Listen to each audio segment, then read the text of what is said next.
Oui, madame, Congo Live Télévision, bino ba openza pour na chaîne YouTube de Congo Live, le belarabino toujours politique, topé actualité à Mboka Congo. Lelo penza tozali awa na palais de justice et si kawa penza ba ila muka ba eko accompagner honorable Mike Mukebai au bino so boyebi ke azalaki na ba dossier penza plus de 17 plaintes au ba kotisela qui est et pas à bateau ba ko benda na bango so totali bien mona mboka mokia ok na Vital Kamerhe Mulendo Sakombi pe bato ebele yango lelo penza ayeko répondre na accusation na obafunda ki ana kati ya palais de justice kasi akoti na kati awa to ebite soka ko bima lelo topé à kobima mokoloni mais tozali kozele toujours awa boyo kaye pe quelques interviews ndenge ba koloba par rapport à ba dossier o yazala ngoto tiki ko bola depuis to kutani bongo nasi provincial de Kinshasa, je vais vous présenter ces recours-là et je crois que je pourrai retourner chez moi. Donc vous pouvez compter, il faut leur dire que je suis déterminé, j'irai jusqu'au bout. Ça c'est sûr. L'avocat. Le profil. Wow.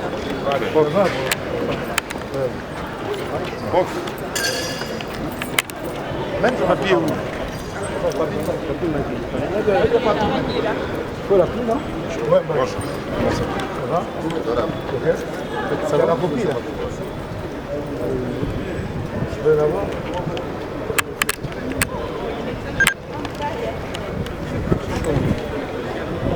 Ça c'est la copie de ça c'est la copie de mon recours. Présentez bien. Ça c'est la copie de mon recours. Godin Poyi en a fait une affaire personnelle, il a levé mes immunités sans m'avoir entendu. La Constitution de la République est claire, toute personne accusée a le droit de se défendre. Ça c'est un recours administratif que j'ai adressé à l'Assemblée provinciale de Kinshasa. Donc il n'y a pas de raison que cet avocat général m'entende. Donc nous sommes encore à l'étape de la procédure administrative, à Godin Poyi de répondre à mon recours. Que je vais, si sa réponse ne me satisfait pas, je vais encore attaquer sa réponse au Conseil d'État. C'est une longue bataille judiciaire qui commence. Godin Poyi pensait que c'était facile. Non, il n'emportera pas, c'est impossible. Et je crois qu'au-delà de cette affaire, vous savez que demain, je comparerai encore dans une autre affaire, celle de ma suspension, pour une année avec privation des salaires. Et il y a 2 semaines, le juge qui devait statuer sur cette affaire a été dessaisi du dossier. Et c'est demain, en fait, que nous aurons la nouvelle audience. Et j'ai décidé, là encore, d'aller en appel. Et je vous exhiberai toutes les irrégularités qu'il y a dans ce dossier. Un juge qui est commis via une ordonnance, et les délais étaient impératifs, il devait forcément rendre le jugement ce mardi-là. Ce juge-là est dessaisi. Et un autre juge qui n'a pas qualité, qui n'a pas été désigné par ordonnance, siège et statut et renvoie à 2 semaines pour revoir tous les débats. Nous reviendrons. Donc je suis disposé à répondre devant la justice. Ce qui est sûr, c'est qu'ils peuvent compter sur ma détermination, jurer jusqu'au bout. Il s'agit d'un combat pour la liberté. Ce n'est pas le combat de Mukeba. Si ce n'était mon combat, je crois que je me contenterais de mes 2 gosses à la maison et je pourrais bien me battre pour les envoyer à l'école. C'est un combat pour la liberté au nom de la Mouka, au nom de tout un peuple. Nous nous battrons jusqu'au bout. Alingala. Non.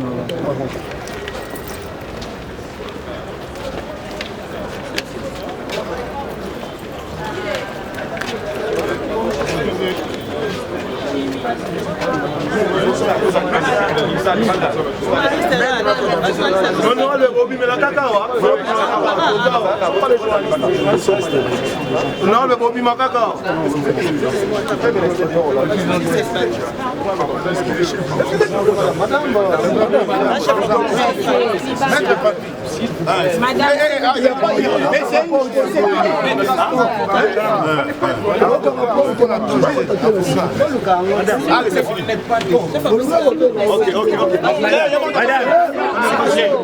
S'il vous plaît, madame. Attends. Madame, je suis là. Pardon. Madame.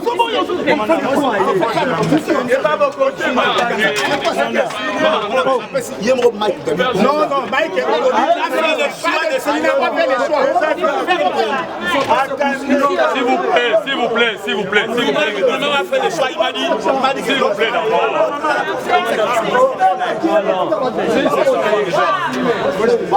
C'est sa femme, elle doit entrer. Même moi, j'étais aussi un problème. Papa, messieurs, vous ne pouvez pas vous bousculer pour entrer. Ce n'est pas pour écouter, messieurs. Un fait de entrer très silencieux. Ne voulez pas quand quelqu'un vous parle, vous devez devoir les regarder et l'écouter. N'est-ce pas ça?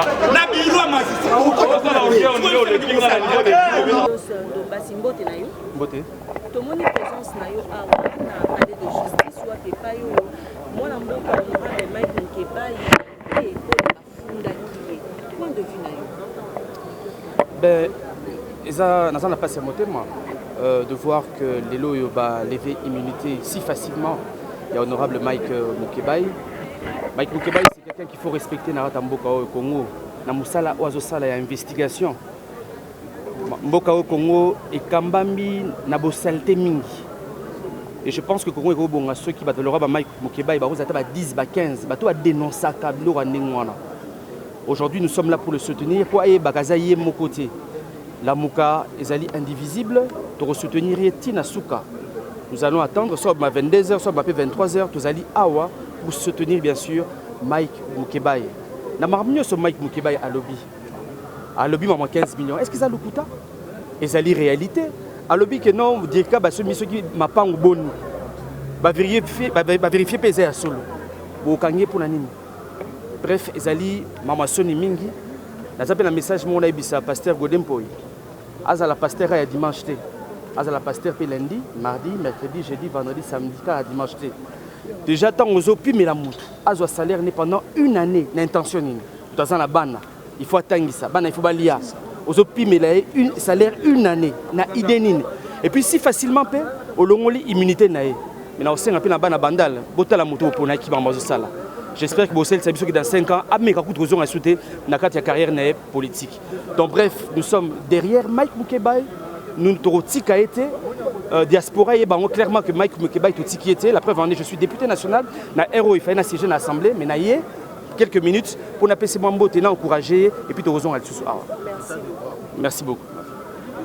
Honorable Serge Welo, yo pozali moko ya bayi eside kasi ozali pe moko na kati ya la muka lelo présence na bino na palais de justice pour na mwana mboka Mike Mukebai un mot par rapport na makambo nyonso zomona ndenge ezoleka na lelo. Biso na eside engagement pour la citoyenneté et le développement parti politique cher. Il y a le président élu Martin Fayulu Madidi. Toye pour accompagner Moko Yabiso au Mike Mukebai, il y a Moko Yabiso na kati ya bitumba na lamuka. To lobi to kotika yete. Oh yoza ko leka na mboko yo bango balobaki ki état de droit. État de droit il ko lobake ko respecter mibeko. Normalement, c'est l'assemblée c'est la plénière et l'assemblée provinciale ndé il ko discuter pour na pour lever immunité, il y a honorable Mike Mukebai. Mais tout le monde malheureusement, on a vu ce pasteur Godempoy, au hasard qu'on s'est comporté comme un petit Mobutu. On a ni na Congo, ceux qui appellent sur parcelle, il y a pouvoir Mouké, comme qu'on s'est comporté comme Mobutu. Donc, biso population, biso bandeko baninga, il y a Mike Mukebai, Tolandi Awa, na justice, on a parlé de justice, et puis Toroti Kate. Et c'est là que nous tozoyoka, les solo, et ça, les mamans Kouse, Banda honorable Ayaki, les solo comme Moulaï. Plus c'est comme Moulaï, plus c'est comme suspect. Mais Tozaro Loba, na bateau, yo baza sima dossier Oyo. Parce que Mike Mukebai vous dérange. Pour le baki démocratie, liberté d'expression. À Lobaka, na indépendance d'esprit naïe. Toujours à la heure, depuis Toyaki, Bazara a signifié par accusation, Bazara a signifié par accusation. Mais dès que Bimbokoyo, tant que Zoumé là, ils ont comme suspect. Mais ceux qui les lobent à Kangi Mike Mukebai, ils n'ont pas de Kangabisonio sur les lots. Merci. Mike Mukebai, honorable Nabino Obokota qui doit accompagner les lots à la palais de la police, ça fait au moins 2 heures, 3 heures de quoi Kota qui doit venir en suite, point de vue. Bon, à ma connaissance, c'est simple. C'est simple. Bissonos doit Congolais. Mutabangi Samuninga Azate. Il n'y a pas un Congolais plus que l'autre. Donc, biso nous sommes dans le même diapason. Je crois que le chef de l'État a outil Kolobelango Kalamingite Awa. Alors, le comportement wana ezali malamute.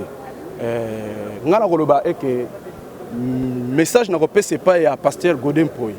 Azala humain. Ce qui nzambe oye asambelaka. Aza vraiment vrai nzambe. Il faut ezala mutu ya pardon d'abord. Ce qui Mike Mukeba asala qui est mabe, il faut azala mutu ya pardon. Premier point. Yami balé na acte oya Mike Mukeba, je crois que monsieur Godin Poy azoko agir selon pochinaye. Je peux dire selon pochinaye ezalo la mutazana mbongo na kati ya pochinaye akoko sala nyonso oye alingi. Or biso Mike Mukeba ayaki wana te étant député na volonté na ezali peuple mutachaki wana et peuple mutatinda ki wana. Et lelo bazoko kata Mike Mukeba mbongo ya ko vivre. Ceux qui bakati Godin Poy mbongo, quelle sera la réaction à Godin Poy mbongo? Godin Poy. Donc c'est pareil aussi na Mike Mukeba. Mike Mukeba azana droit à bénéficier, ba droit surtout étant député. Bon, ce qui est ça, c'est ça, je crois que voilà, on s'arrange entre bango na bango. Maintenant, au Italie, Mike Mukeba, il faut que monsieur le pasteur Godin Poy azala na moins comment auteur ya ki bokonzi parce que mon continue sur ba finga kae. Mon continue sur ba dénigrer kae. Mais exactement ce que comme mon konzi ba fingi ba dénigrer mbala moko o bandi ko sala ba charnement wana ki bokonzi wana ezali sous malamu. Voilà, c'est souci na biso est que monsieur Godin Poy ba décision o yazui parce que ezali origine na ye ba luka ba trouver solution dans l'amiable pour que Mike Mukeba azongela ba droit na ye azongela immunité na ye ezonga pour que makambo etambola bien.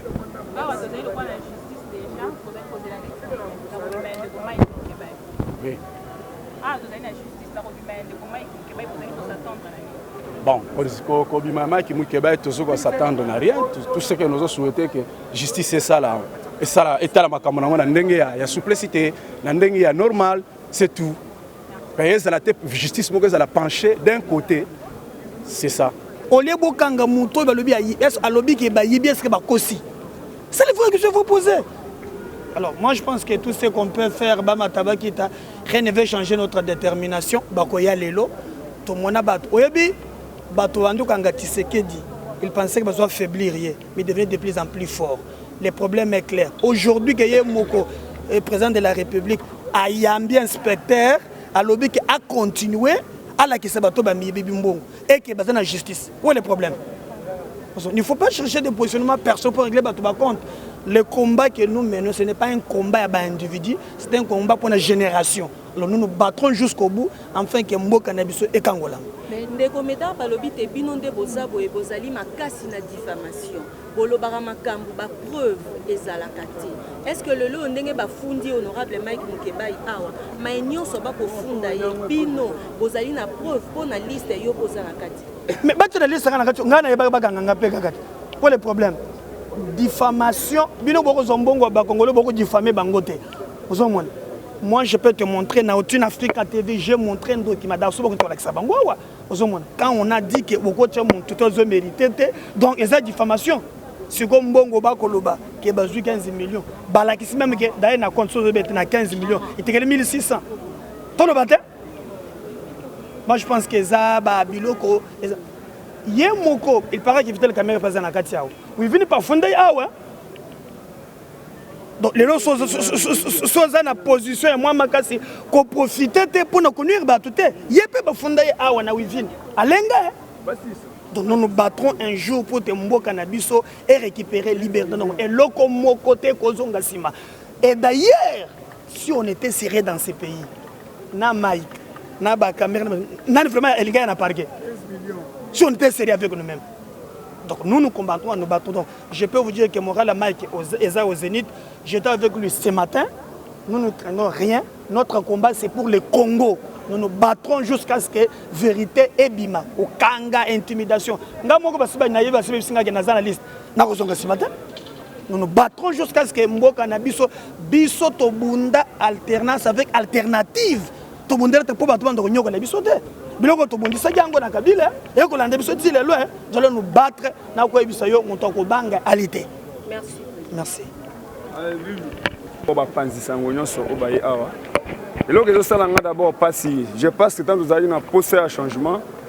tozalaki biso nyonso elongo moto otangelinga kombo honorable Mike Mukebai tozobenga ye honorable lelo po akomi élu aza député provincial ya Lingwala lelo bakendaki élection je passe mwana mboka Christelle Vwanga Eliezer Tamboyi Daniel Safu Mike Mukebai baza bato lelo biso toolanda nzela keno baza bayene na biso o bapanzi sango na mboka au Congo mais ekosala soni ya komona lelo honorable Mike Mukebai azana parquet awa na grande distance mais nasoma même soutien penda ya bakasi ya bapanzi sango ezate pona nini lelo bato bakomi manipuler à cause ya ba $100 $200 mais lelo soki basali Mike Mukebai boy yo Bibi Kapinga Tachana ba traité ondenge nini yango na moni même atangai naza awa comme mopanzi sango te naza na kotala Mike Mukebai Eliezer Daniel Safu Christelle Vwanga baza ba journaliste o ba représenter biso kuna na kati ya parlement pona nini même biso awa tozo souffrir ba okanga biso kwa ba soso lokwa bandeke balobaka non communication toza 4e pouvoir mais awa toza nesika na ngoti je passe même loko to bandaki ko luka maladie ya Congo ya makasi eza justice aussi le tabeki eza ko tambola net ministère ba tieli biso nga so compter na iti je passe net nga epenge Fofana na koli na New York te na koli na France te na koli na Kinshasa awa mais so otali ba problème o ezoleka na makambo etali justice ya Congo ezosala passe ozo wa ministère affaires frontières ba bimise biso mutu moko o senti que non azana ba beki toujours ngai naza moko na réclamer que non mambo etali net ba ministère ba handicap ba pesa moto o ayebi passe ya kokata na lokolo o ayebi passe ya accident tant na moni mama wana président de la République yemo azo simbaye na mama Denise Lupeto esalinga esengo kwa koyeba passe ya handicapé na mboka o po bazana valeur te procès awa faut kofongola miso tozalaki na bino na mona mboka Eliezer bakozwa Mike Mukebai kande bafandisi wana 4h du temps 3h du temps bakotuna ye lokote to koma na 15h babi biro ekangi botia na mitu na bino parce que lelo ekomi mutaza na $1000 na ye akokanga yo epenge Fofana tcho na makala mais pour mesate je pense que Etienne Tshisekedi bakangai na baboloko nyonso ya Congo mais moto aleki na valeur azate Simon Kimbangu bakangai ba traiter na ba façon tout des plus belges mais moto aleki Kimbangu azate Mike Mukebai a aucun de prison marqué prison pour une mois ça mutute à quelle prison pour dénoncer mambo et sengeli azamo na Lingwala 3 parcelles ba teki na Lingwala so leki a face na sono to que ne ko vérifier so que te kamito te kamité ba olo ba million awa ba chiffre bunga ka na Congo so ko tuni na français détournement mbongo ezaki na caisse to na coffre fort et limwe ndenge nini toza na posa ya justice et sala mais justice o etambola na beki eza bien te biso ba panzi sango il faut soutenir ba o biso o ba na assemblée moto wa Christelle Vwanga moto wa Daniel Safu lokole Eliezer Tambo Eliezer akota ao à cause de défendre un villageois nous tété la moi ba ibi diamant na ye mais tant que prison diamant biman inverse en même temps na Sankuru diamant c'est outil ko bunga ao et longwe Sankuru et Kinshasa diamant et bungi comme libanga mais ba natif tout ya Sankuru na ndenge ya kindoki ba bimisa diamant na mokile mona au lieu kita na aéroport Anjili et kita na aéroport Andolo au lieu ba sala suivi Eliezer akangama la cause ya diamant ya mutetela akena prison mabima mais je passe même ba juge ba juger awa ba mo pesa embote na soni Mukebai okende prison akobima maza na soutien ba journaliste nyonso il y a internet ibaki ça na osepela parce que même Victoire Félix Antoine Tshisekedi Tshilombo chef de l'état aza mutu o bato internet surtout bana basi ne ba accompagner ba journaliste ba chaussures na ba cravate bazaki na limité te mais lelo Félix azaki moteki pizza o azaki mo Tshisekedi te chef de l'état ozomona o même ba juge oyo lelo ba ye ba ko respecter bato batanga te po tozui président o atanga te merci. Nous sommes déçus. Déjà, tous très déçus parce que ce que a lelo prison. Ba géolier ba komi ko kanga ba citoyen congolais o bazo dénoncer makambu o eza ya bosolo. Pourquoi tolobi bon parce que ceux qui mutalobi ke bateki justice mosala na ngoni. Justice mosala na ngweza ya kozwa information. La récolte des informations et puis aller vérifier en lieu et place il y a quoi inquiéter les citoyens congolais au bazar et pris de paix na volonté à ce que le Congo change. tozoka ba 15 millions ezo disparaître boye dans un pays où on dit c'est un pays de droit. Comment est-ce qu'un 15 millions de dollars peut disparaître tant que moto a démissionné bon mon a lobby justice et na simanae. Mais comment est-ce que tu vas construire l'état de droit? L'état de droit, l'élo est assis sur la justice. Une bonne justice pour tous les citoyens. Mais l'élo n'est pas honorable. N'est pas citoyen simple comme l'élo, considéré on peut faire asseoir un honorable depuis Toyaki. Rien n'est signifié jusque-là. Et on dit qu'on est en train de construire un état de droit. Ce n'est pas un état de droit, en tout cas on regrette. Il y a un autre lobby, Tozo zelati va signifier quelque chose. Ce qui va salir en haute biso tozalana to accompagner togola la wana na ndenge bandeko bazoloba. Donc c'est une désolation. Je crois que l'État au la République démocratique du Congo, c'est une république à démocratiser. Merci beaucoup.